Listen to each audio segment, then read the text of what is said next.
Good evening friends, आप सभी को मेरा प्रणाम, नमस्कार, जय श्री राम।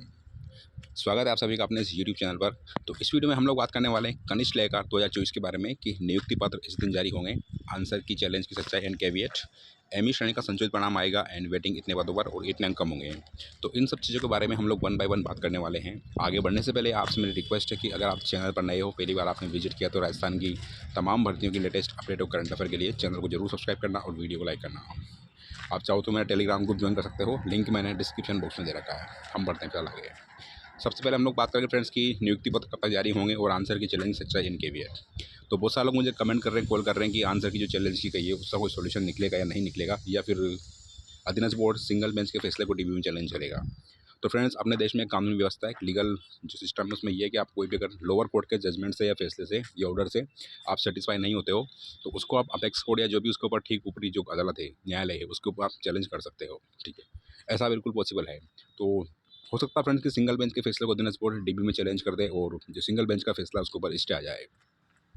सिंगल बेंच का फैसला ये था फ्रेंड्स कि जिन लोगों ने याचिका लगाई थी, यानी कि जो आपकी फाइनल आंसर की जिसको जो कोर्ट में चैलेंज किया था, उसमें कुछ क्वेश्चंस जो डिस्प्यूटेड थे, उन सब की वजह से चीज़ें हुई थी। ठीक है, और माननीय न्यायालय ने आदेश दिया था कि भाई आप जिन लोगों ने याचिका लगाई है उनका रिप्रेजेंटेशन अधीनस्थ बोर्ड को लेना था और उसके बाद में रिवाइज आंसर की जारी करनी थी अगर उसमें कुछ चेंज आता है, और उसके बाद में जिन लोगों ने याचिका लगाई है अगर वो लोग मेरिट लिस्ट में आते हैं उनका रिवाइज रिजल्ट जारी होने पर, तो उनको अधीनस्थ बोर्ड को ज्वाइनिंग देनी है। ये सिंगल बेंच का फैसला था। ठीक है, अब उसमें कितने कैंडिडेट हैं कितने नहीं है वो सिर्फ कोर्ट को पता है या फिर अधीनस्थ बोर्ड को पता है। फिर भी मेरे हिसाब से फ्रेंड 1000 से 1200 के आसपास या इससे ज़्यादा इसमें कैंडिडेट हो सकते हैं जिन लोगों ने आंसर को चैलेंज किया था। ठीक है, एग्जैक्टली डेटा मेरे पास इसका नहीं है। तो ऐसा बिल्कुल पॉसिबल है फ्रेंड्स की, और पॉसिबल है, मैं बता रहा हूँ फ्रेंड्स, बिल्कुल पॉसिबल है कि अधीनस्थ बोर्ड सिंगल बेंच के फैसले को डीबी में चैलेंज कर दे, वहाँ से स्टे लेकर जाए। दूसरा ऑप्शन ये फ्रेंड्स, अधीनस्थ बोर्ड सिंगल बेंच के फैसले को अमल में लाए, उसके ऊपर वो जो भी आदेश में उसके ऊपर काम करे, रिप्रेजेंटेशन लेने के बाद में आंसर की को रिवाइज करे, और अगर जिन लोगों ने याचिका लगाई है अगर वो लोग मेरिट लिस्ट में आते तो उनको भी ज्वाइनिंग दें। अधीनस्थ बोर्ड जो नियुक्ति पत्र भी अधीनस्थ बोर्ड ने जारी नहीं किया, उसके लिए सबसे बड़ी दुविधा यही इसी पेज पर फंसी हुई है, क्योंकि सीटें ऑलरेडी ऑलमोस्ट कंप्लीट होने में हैं। जो प्रोविजनल लिस्ट थी उनका भी उसने रिजल्ट पब्लिश कर दिया है, और डेफिनेटली पूरी पॉसिबिलिटी है फ्रेंड्स की फिर ज्वाइनिंग के बाद में आपको पता है कि नंबर ऑफ वैकेंसी अधीनस्थ बोर्ड को बढ़ानी पड़ेगी, और वो उसके हाथ में नहीं होता। वैकेंसी का घटाना बढ़ाना सरकार के हाथ में होता है।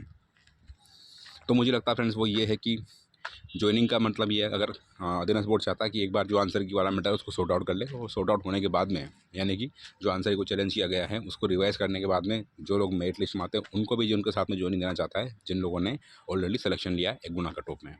और दूसरा ये फ्रेंड्स, अगर आप चाहो तो डीबी में आप केविएट तैयार कर सकते हो। जो लोग कमेंट कर रहे हैं, कॉल कर रहे हैं केविएट सिर्फ सरकारी तैयार कर सकते हैं, तो बताओ फ्रेंड्स ऐसा बिल्कुल भी नहीं है। कोई भी बंदा या कोई भी जो भी है प्रतिवादी या जो भी है, वो बिल्कुल अपने जो लोअर कोर्ट का फैसला उसका अगर वो अपने पक्ष में कुछ चाहता है कि ऊपर से इसके ऊपर इस केस में कोई दिक्कत ना है, तो बिल्कुल वो अपने सेफ्टी की दृष्टि से अपर कोर्ट में केविएट दायर कर सकता है। यानी कि आप जो सिंगल बेंच का फैसला है इसको आप इसकी प्रोटेक्शन के लिए आप डीबी में बिल्कुल केविएट दायर कर सकते हो। डीबी मतलब डिवीजन बेंच में। ठीक है, तो ये आपके ऊपर डिपेंड करता है पूरी तरह से कि आप केविएट दायर करो नहीं करो। बेटर ये रहेगा फ्रेंड्स कि आप अपने जो वकील है उससे लीगल राय लो, वो क्या बोलते हैं क्या सजेस्ट करते हैं उसके बाद में आप करना।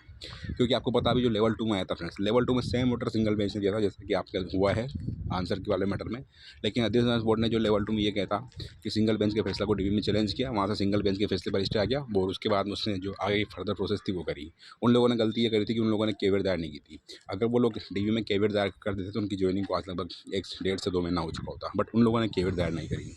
तो आप केविएट दायर करना नहीं करना आपके ऊपर डिपेंड करता है। ठीक है, मैं वापस बोलना चाहूँगा, आपके जो भी लीगल एडवाइज़र हैं, वकील वगैरह हैं, उनसे आप कंसल्ट करो इसके बारे में क्या करना चाहिए क्या नहीं करना चाहिए।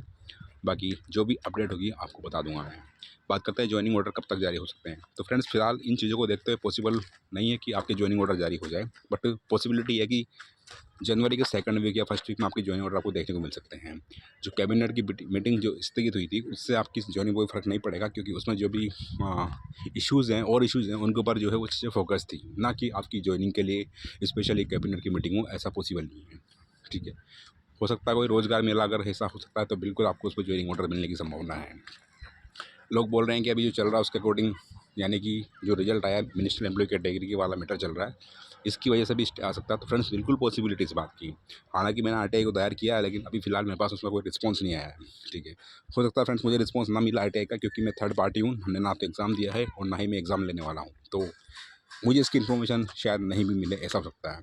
तो जो भी लोग इस रिजल्ट से परेशान हैं उनको आरटीआई दायर करना चाहिए डीटीए में और आरएसएसबी में या आरएसएसबी में। ज़्यादा खर्चा नहीं, बस 10-10 रुपये लगेंगे आपके। क्वेश्चंस आपको पूछने हैं कि मिनिस्टर एम्प्लॉय कितने लोग थे जो लोग सीईटी से पास हुए थे। सीईटी में मिनिस्टर एम्प्लॉय कैटेगरी का बेनिफिट लेकर उन लोगों ने सीईटी क्लियर की थी, अधीनस्थ बोर्ड के एग्जाम जो अकाउंटेंट का एग्जाम था उसमें बैठने के लिए।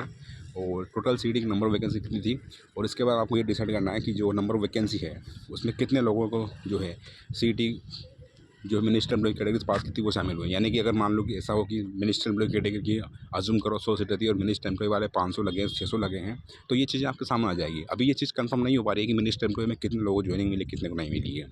ये तभी आपके लिए कंफर्म हो पाएगा, और कितनी वैकेंसी थी, कितनों को मिनिस्टर एम्प्लॉय में जो है सीईटी में उसका फ़ायदा उठाया था।